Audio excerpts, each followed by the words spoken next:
Should he stay or should he go? Alongside me is Timothy Guinness, the chairman of Guinness Atkinson Asset Management, and from our Edinburgh studio, I'm joined by Colin McLean, a fund manager at SVM Asset Management. Now, guys, thank you so much for coming on the show. You have very different views. Colin, you want Mr. Hayward to go. Yes, I don't think he's handled this well, and I don't necessarily mean operationally, but I think the statements he's made throughout this, I don't think have been helpful.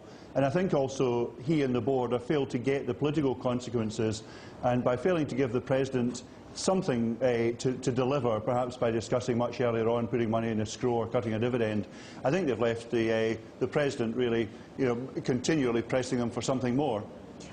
Tim, you actually believe that he's done not such a bad job, and this is all to do with politics. I do. I take a very different view from Colin. I first met Tony before he was even in the frame for the BP job. He came across as a very calm, very analytical, very intelligent and able person. I was delighted when he became chief executive.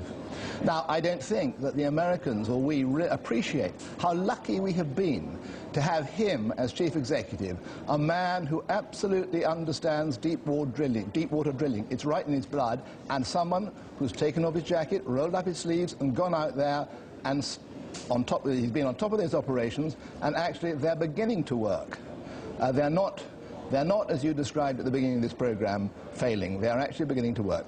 Now, Colin, why do you actually think that so far Mr. Hayward has been a failure? What could he have done differently? Is it just all about publicity, about cuddling to the media? Well, I think what they have decided now, and perhaps putting an American in charge and speaking, might have helped to separate out the sort of attack on it as British Petroleum. I think making consistent statements all along, even more recent statements, like they were capturing the vast majority of the oil, or the top kill had a 60–70% chance of success, although there was no precedent for that. I think BP can only get hearts and minds, but not just by operationally doing this correctly, by making statements that are seen to be candid and consistent all the way along. Do you think he would have gotten the same treatment had he been a US national?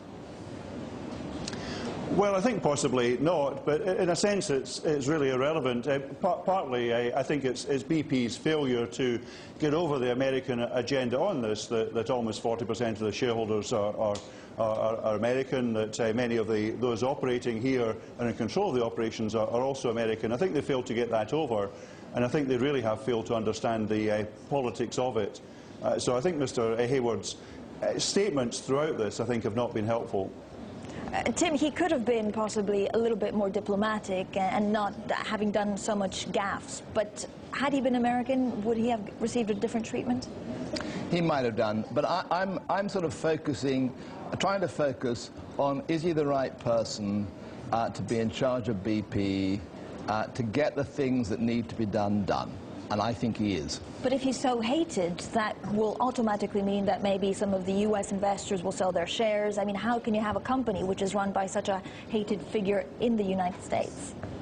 I don't think he is hated as widely as you're saying.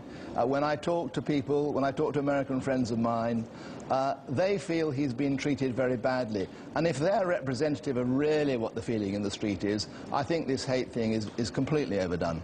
Now, Colin, if you think that Mr. Hayward should actually step down, who would you replace him with?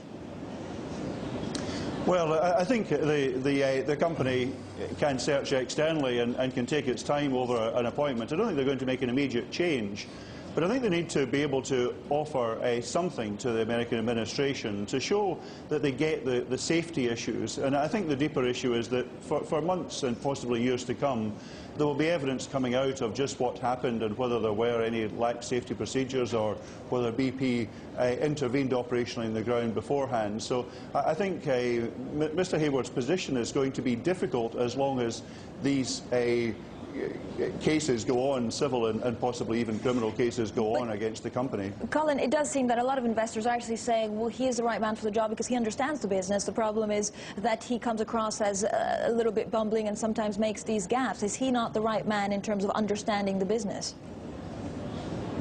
I think a chief executive has to be more than just good operationally or a good geologist. I think they have to be able to understand the politics of the position. And I think perhaps in this case it's a case of the chairman and the board not dealing with that properly. Perhaps Mr Hayward should have been dealing with this operationally. Someone else should have been a spokesman in the States, and Washington should have been dealt with the chairman or others on the board. So I think perhaps he's been thrust into a number of roles that he's not well equipped for.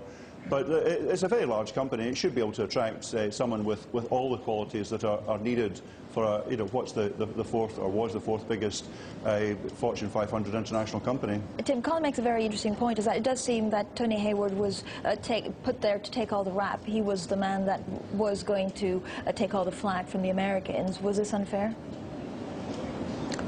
No, I think he was the right man for the job.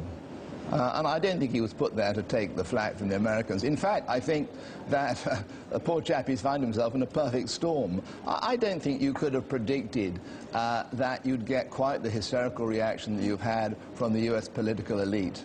And maybe he's not brilliant at dealing with that. I can think of a lot of people who wouldn't be good at dealing with it.